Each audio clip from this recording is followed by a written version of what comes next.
Welcome guys. आज हम देखेंगे नाउन का बेसिक, ठीक है। नाउन क्लासिफिकेशन के बारे में जानेंगे कि नाउन की क्लासिफिकेशन कितने होते हैं। पहले बात करते हैं डेफिनेशन से।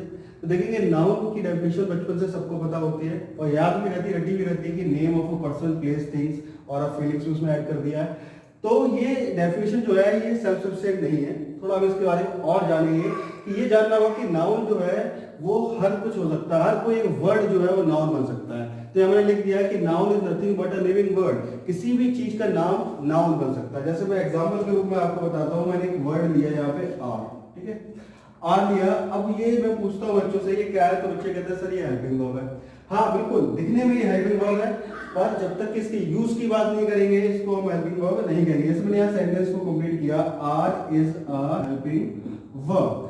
अब देखो यहाँ पे कि यहाँ पे हमारे पास वर्ब क्या है, वर्ब है इज, ठीक है। ये वर्ब क्या है, इज। और वर्ब से जो कुछ भी पहले आता है उसे हम क्या कहते हैं, सब्जेक्ट। क्या कहते हैं, सब्जेक्ट। ये सारी चीजें हम पार्ट ऑफ स्पीच के बेसिक लेक्चर्स में जान चुके हैं। अगर आप लोग पहली बार ये वीडियो देख रहे हैं तो इससे पहले की वीडियो जरूर देखें। तो सब्जेक्ट ये बनेगा यहाँ पे, और सब्जेक्ट का हम पता है कि दो ही चीजें बन सकती है सब्जेक्ट, क्या, या तो नाउन या फिर प्रोनाउन। प्रोनाउन तो कुछ गिने हुए होते हैं, गिने चुने जो हम जानते हैं। तो ये क्या बना, नाउन, ठीक है। तो यहाँ पे इसे हम हेल्पिंग वर्ब नहीं कहेंगे, तो वर्ड को हम देख के नहीं पहचानेंगे जब तक सेंटेंस में यूज क्या है, ठीक है। अब आगे चलते हैं, क्लासिफिकेशन के बारे में बात करते हैं यहाँ। तो यह क्लासिफिकेशन जो किया गया है, 5 टाइप का क्लासिफिकेशन है। एक तो टाइप ऑफ नाउन जो जनरल है, ठीक है। एक नाउन को नंबर पे क्लासिफिकेशन किया गया है, नाउन को जेंडर में, और नाउन के कुछ केसेस होते हैं उनके बारे में डिस्कस करेंगे, और नाउन को हम गिन सकते हैं या नहीं उनके बारे में, ठीक है। चलो स्टार्ट करते हैं टाइप ऑफ नाउन से। जो जनरल केसेस होते हैं, जैसे कि पहला मैंने यहाँ पे लिखा है एब्स्ट्रैक्ट नाउन, ठीक है। Abstract noun, material noun, proper noun, common noun और कलेक्टिव नाउन। ये सारी चीजें थोड़ा से ज्यादा डिटेल में पढ़ना है क्योंकि बहुत जरूरी है, इंपॉर्टेंट है। इसके बारे में थोड़ी देर में डिस्कस करेंगे। अभी बाकी सारी चीजों के बारे में ओवरव्यू ले लेते हैं। तो यहाँ लिखा है नाउन एज अ नंबर, और ये कितने प्रकार में हमने क्लासिफाई किया है, 2 में।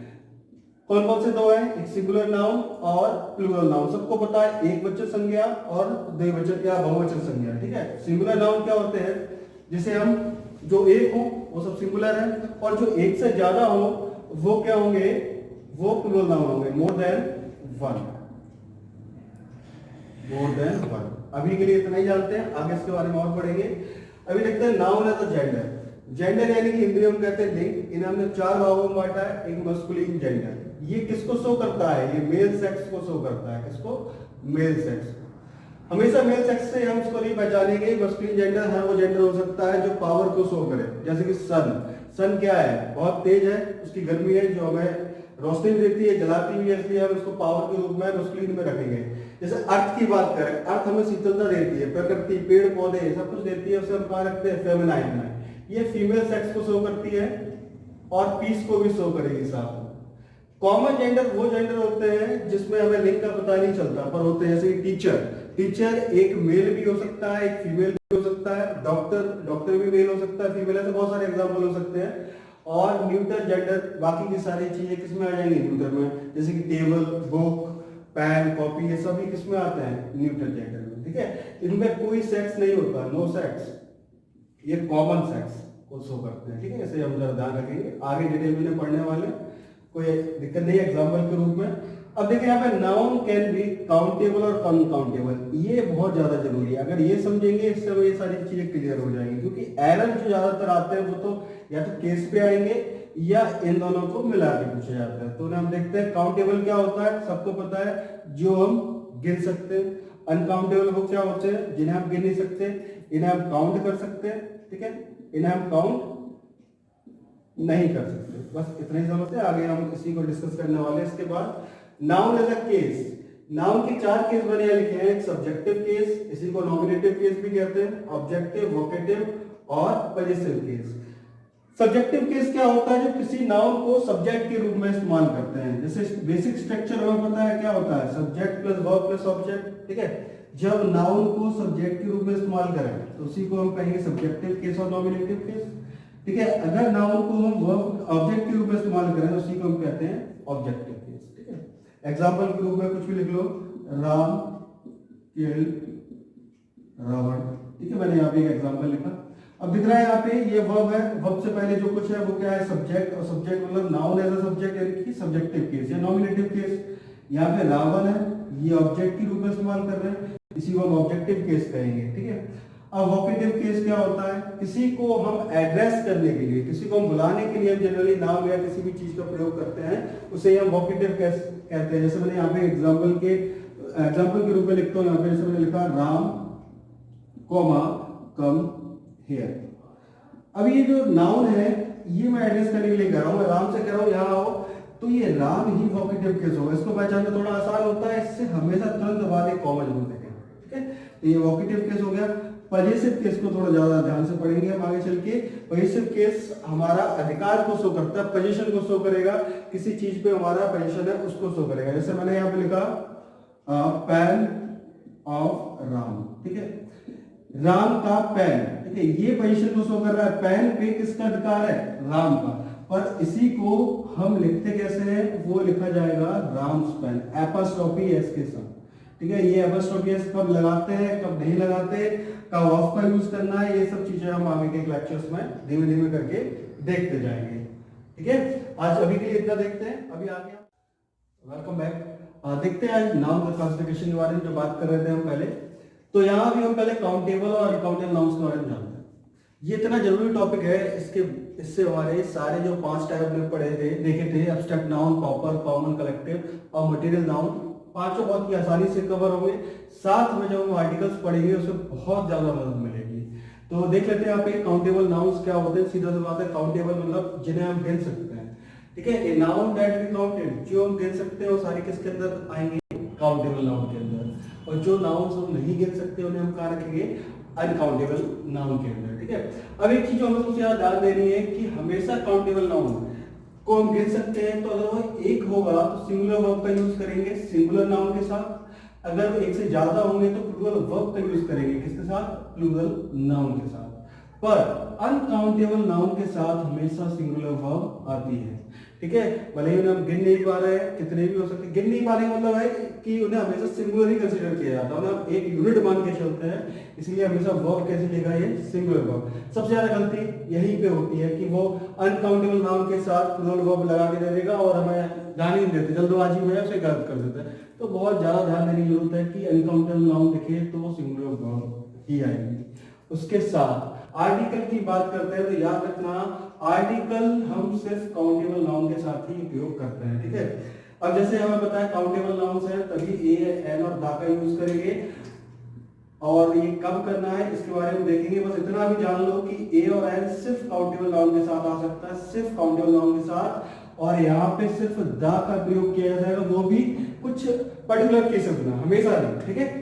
तो केसेस कौन से होंगे, तब जब दा का यूज करना है काउंटेबल के साथ, वो हम आगे देखेंगे। पर यहाँ पे कभी भी ए और एन आर्टिकल का यूज नहीं किया जाता। कुछ वर्ड्स जैसे मैंने यहाँ लिखे हुए हैं, many, few, a number of, the number of, इन सबको हम किसमें काउंट करते हैं, काउंटेबल नाउन के अंदर आते हैं वर्ड्स। और ऐसे मच हुआ, लिटिल, क्वांटिटी ऑफ, ऐसे कुछ और वर्ड्स भी होंगे जिन्हें हम क्या रखते हैं, अनकाउंटेबल नाउन के साथ रखते हैं। तो यहाँ पे हम कुछ एग्जांपल्स की बात करते हैं जो हमें कंफ्यूज करते हैं कि वो काउंटेबल है या अनकाउंटेबल। जैसे मैंने यहाँ पे इसके एग्जांपल्स लिखता हूँ यहाँ पे, और कुछ एग्जांपल्स यहाँ लिखता हूँ, ठीक है। जैसे मैंने बात की स्टार, ठीक है, स्टार को हम काउंटेबल मानेंगे या अनकाउंटेबल।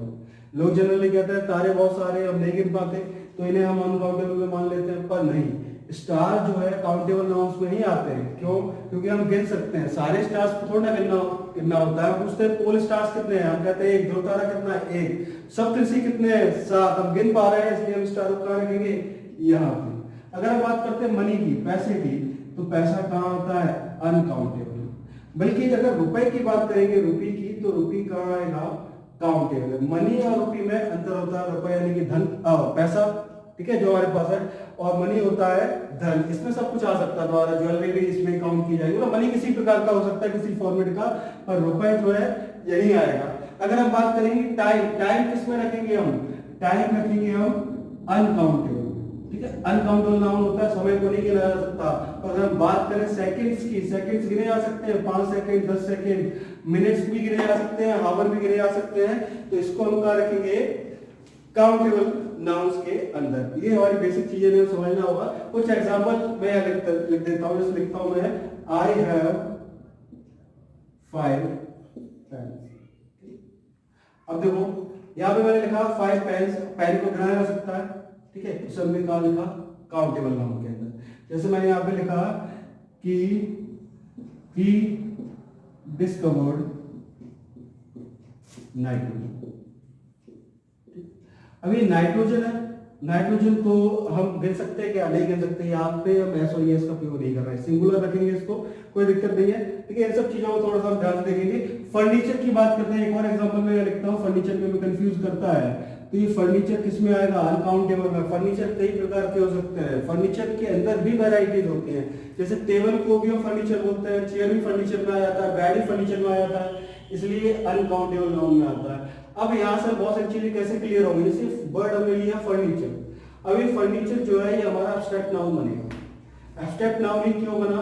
एब्स्ट्रैक्ट नाउन यानी भाववाचक संज्ञा जो हमें दिखाई सुनाई ना दे, जिससे हम महसूस कर पाए, तो फर्नीचर ना हमें दिखता है ना सुनाई देता है। अगर हम कहेंगे, जैसे मैंने इस चेयर, इस बोर्ड को देखा, अब मैं कहूँगी फर्नीचर है, फर्नीचर नहीं, क्या है? बोर्ड है, बोर्ड दिख रहा है, फर्नीचर नहीं दिख रहा।